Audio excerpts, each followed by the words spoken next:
welcome to another edition of the Buzz on Galactic Television. Today, Wednesday, the 17th of July, 2024. My name is Patience and I welcome you warmly to the program today. As always, we'll be analyzing trending topics from the social media space. And having said that, well, it's a new dawn in Rwanda. Well, I don't know if that statement is exactly correct. Is it really a new dawn? But then Rwanda's Kagame, the president, Paul Kagame, has won his 4th term in office. I think that will make him, it's like 24 years already. Yes. He's been there for 20, he's won another term, another 5 years, all right. He was 36 years old, I remember, when he first became president. And he's over 60 now, thereabout. Anyways, well, Rwandans have something to celebrate if you're looking on the bright side. After all, they voted him back in office. It was a landslide victory. We'll get into that in a bit. First, let me quickly introduce my analyst for today.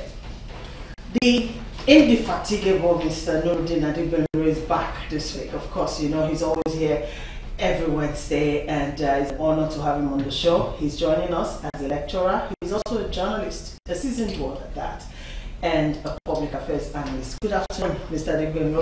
Good afternoon, and good afternoon, Nigerians. Báwo ni gbogbo báwo ṣe Nigeria àdọ́dọ̀ yín? Welcome to the show, sir. And also joining us today on the program, very articulate Mr. Sheko Shopito. Yeah, I'm describing you in the words I get from the feedback. So, okay, all right. So Mr. Sheko Shopito is here. He is a business and finance expert, having been in the finance industry for years, and he's also chairman Acts Network, which is a pro-good governance advocacy group, and he's joining us as a public affairs analyst. Good afternoon, Mr. Shopito. Good afternoon, Mama P. I greet you articulately this afternoon. I greet you too, sir. Somebody greeted me on my way in, you know, and I was like, Mr. Shopito, you just called me. Yeah. So I just stretched my hand and shook hands with him. I was like, oh, nice. I stretched to place the face. No, I see your galaxy every time. Yes. You don't want to know when I go to those tomato women in the market, you know, like, they'll be like, anti-galaxy, money. Money, no. I can't really give me. It is what it is. Welcome to the show. Alright, welcome viewers. Don't forget we're live on X, that's formerly Twitter. Also, you can view on Star Times channel 110 or download the Galaxy Television app and watch on your mobile devices on the go. Having said that, Nigerian politicians are trending online again. Old videos showing Adams Oshiomhole eating roasted corn by the roadside, and also Senator Dino Melaye hawking groundnuts in the run-up to the elections way back. It's trending, as well as video of Ghanaian politician who was seen turning Eba. He was also unbraiding a lady's hair and also cooking, you know, all because they want to win election. And this is because Rwanda's Kagame has just won his fourth term as president of Rwanda. All right, now he had a thundering 99.15% of the vote in the just concluded elections, where only 2 challengers were allowed to run against him. Now, partial results issued by the Election Commission 7 hours after polls closed show that Kagame had won 99.15% of the vote, even more than 98.79%, which he got in the last elections 5 years ago. Now, in an address from the headquarters of his ruling Rwandan Patriotic Front, the 66-year-old thanked fellow Rwandans for giving him another 5 years in office. Okay, now, well, if you ask me, the outcome of the election was never in doubt, really. I knew Kagame was going to be voted back, you know, into position. I don't know about you. Well, you can say so many things, but then there are a lot of Kagame's achievements so far, in his country of Rwanda online, if you care to go and look it up. So according to Rwandans, he hasn't done badly, really, as a president. But then people are questioning, why African leaders like elongated, tenures in office. All right, this dude, he was 36 years old when he seized power as the head of rebels who took control of the Rwandan government, and he ended the genocide in 1994.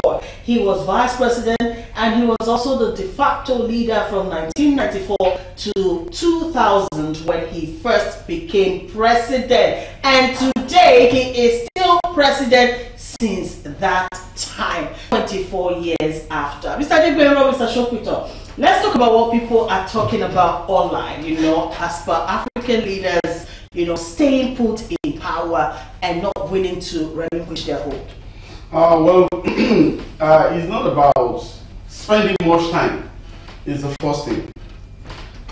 Number one is that the law of that country allows that, because there are some certain laws in some certain African countries that allow you to run as many times as possible. Number one. Then two, there are some that the law only allows for 2 terms. But when the president becomes president, he will infuse. He will try much as possible to stifle the lawmakers in that particular country to extend it and making it open. A lot of them are doing it. Because when we copy the democracy we are talking about, there is no place that says the executive can be on forever. So many of them, that's what they do. Then too, you see the thing of monarchical system of government and aristocratic system of government will be diluted irrespective of the name you give that your own democracy when you are staying there for too long. What it means is this: you want to use the state resources to fight anybody that wants to contest against you, or the system itself that you've created to be monster will be so obese to fight any opposition that will come into it. In fact, you'll be running democracy as if you are running military government. And that is the reason why in Africa, if you look at our level of development, that is the thinking. I don't need to be a politician to do something for my community. Okay. I don't need to be a president. President does not need to come from my state before my state should have development. And that thinking is what is it? It may be because of the slave trade that has making sure that our thinking has changed, or because of the monarchical system of government where we have power that is going to rule forever until he dies, and when he dies his sons or his royal home will continue. That thinking is part of things that is inside. And another thing again is that, do you know that if a president is doing fine, even if you are using 20 years, 30 years, and everything is booming, people will not even care. We know not everybody that will become president. We know, but the situation in which when you are staying too long as a democratic president, you tend to be autocratic. We've seen it over time. I think it's a high time where the people of that country needs to be faced. Is when they are changing where are they? All right.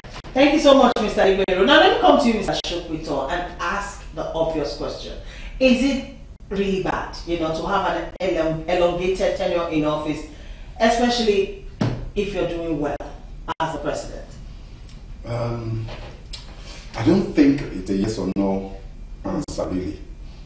I think there are several angles. One of the angles is it really bad for who? From whose point of view? Okay. So, from the point of view of the people of the country, if they don't mind, then I guess it's okay. We shouldn't cry more than the bereaved, and we shouldn't be drinking Panadol for somebody else's headache. So it appears as if, and I use that expression appears as if very carefully and deliberately, that the people of Rwanda are happy with it. Therefore, you can argue that it is good, especially juxtaposed against the things we know about Rwanda, the kind of progress that they made since Kagame became president. Since the genocide, actually, 1994, he's really been running that country. Exactly. So 1994 till date, we're talking of 30 good years. Rwanda has been transformed in that time. You know, people visit. I've not been there. I will. I've not been there, but my friends, my very close friends who have gone, have said it's an amazing experience. So from that perspective, you could say, yeah, it's good. If they're happy, it's good. But for me, but then does that justify him staying in power? Perpetuity. So for me, as a staunch advocate of good governance, as a strong believer in democracy, in whatever incarnation of it that you may have in your own territory, your own domain, your own country, it's unconscionable. I think it is horrible, and I think it's a shame on Africa that just like that, within the twinkling of an eye, we've got another Mugabe on our hands. You know, and I think it's important for people to understand this. Nobody should make any bones about this.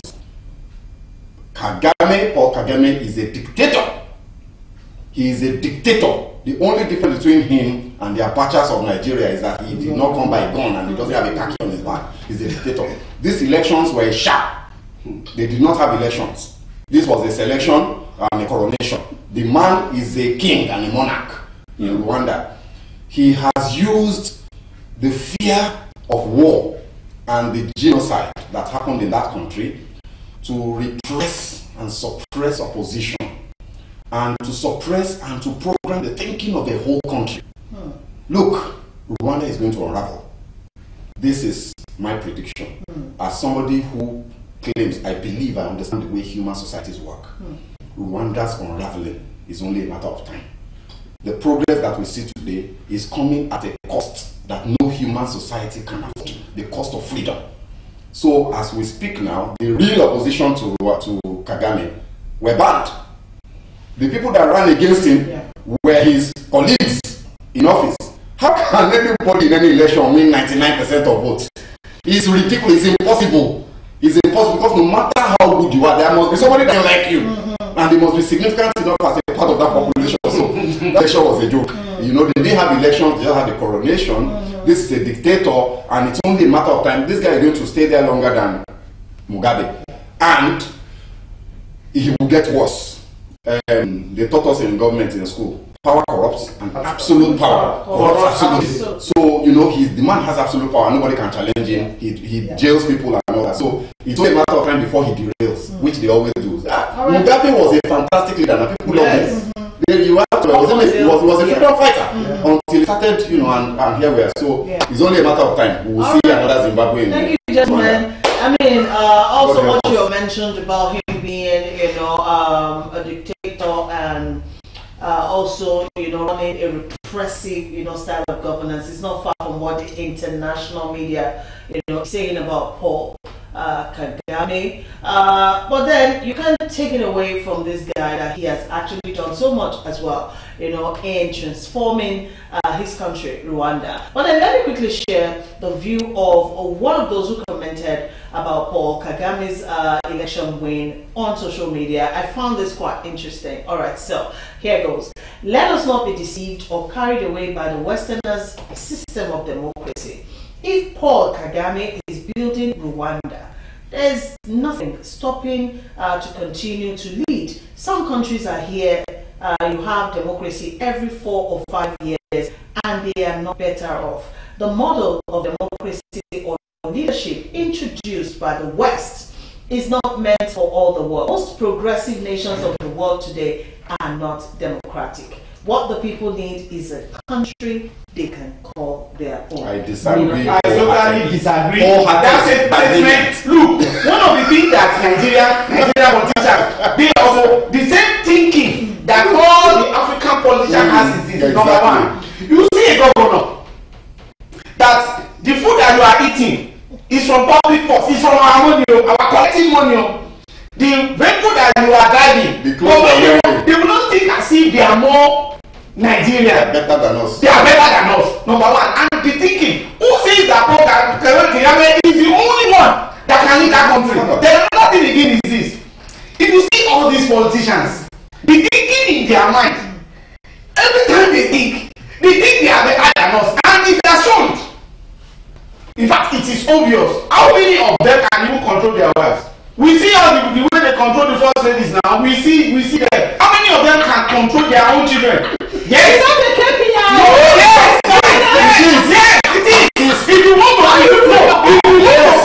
to lead a community, you must lead your home. Wow. And another thing again is this: the way you act in your own community. I stand to be. I think that should be put in the manifesto. Yes. Of politicians going forward. Do you know that? I have said it over again. Many people do call me that Mr. Adebelu, in a day, hope they will not have these thoughts to attack you. And the answer I always give them is this: it is not Agege again. If anybody is going to attack me, that person is not the resident of Agege. The way I can walk freely, they dare not try it. Really, it's because of one thing. Look, no matter how you think Nigeria are dozer, no matter you think they don't have brain, We do. there are some certain things you see in ordinary Yala and Yelepo that will show you. One thing that every politician normally do in Africa, it is the way round in those places that will say they enslave us. They see themselves as a servant of the people. Yeah. But here in Africa, our politicians, our political leaders, they see themselves as kings. And that is what informed that thinking. Because is he going to build it forever? I think the one that built that country before he became president. Okay. So what that is the thing? Look, I think I have to be, with all due apology to the opinion, the person that gave that opinion, that is the hogwash. Let me tell you, human society is a long-term project. Yes. It is not a project of 30 years. It's not 50 years. It's not 100 years. The progress we see in Rwanda today, I said it and I'm repeating it again, quote me, I'm on air. It will unravel. It's going to be undone. And Rwanda will reverse. Why? This man will not go willingly. It is very likely you may even end up having a civil war in that country, because at some point somebody is going to get tired, and then you will just see everything, all the good work he has done will finish. We have to have a sense of perspective. It is not only about building a country today. We must build a society as well that works and there is freedom. It's not about Western democracy. Look, let me tell you, China, that we're told that people like to quote as an example of undemocratic countries. China is more democratic than the USA. Yes. If you understand the leadership selection process, they are more democratic than some of the hypocritical democracies we have in the world today. So nobody should tell me that where the progress is, they should just choose whatever style of governance. That's obvious. I have a daddy who happens to be my friend, and he called me one day and he put it on video call. Said, look at the person beside me. Do you know that a minister in the country, they are coming for the way we normally come for PTA, because there is no private school.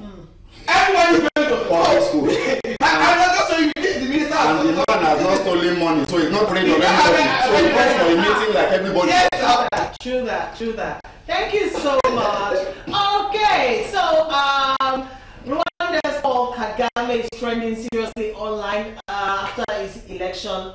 Well, you can say everything you want to say about the president himself, Kagame, but then let's look at some of the achievements he has made so far. All right, so just like Mr. Shokito mentioned earlier, I mean, no doubt Rwanda is an African success story as of today. All right, so since the civil war and the Rwandan genocide in 1994, that country has made significant progress in key areas from education and agriculture to healthcare and security. It has a majority female parliament and is considered a world leader in gender equality.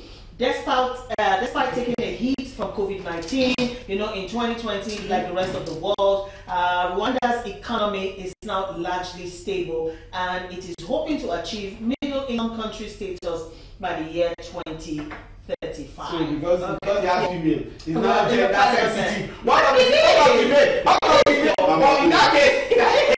in that case, men cannot be marginalized here. Even that gender sensitivity is real. It is real. So what happened with that one is that they reserved 27 seats in their parliament for women. Men cannot contest it, and in fact, the election for the women is held on a separate day. It is real. Look, I want the parliament to have 50% women. In fact, I love that. I believe women are better leaders. I really believe women are better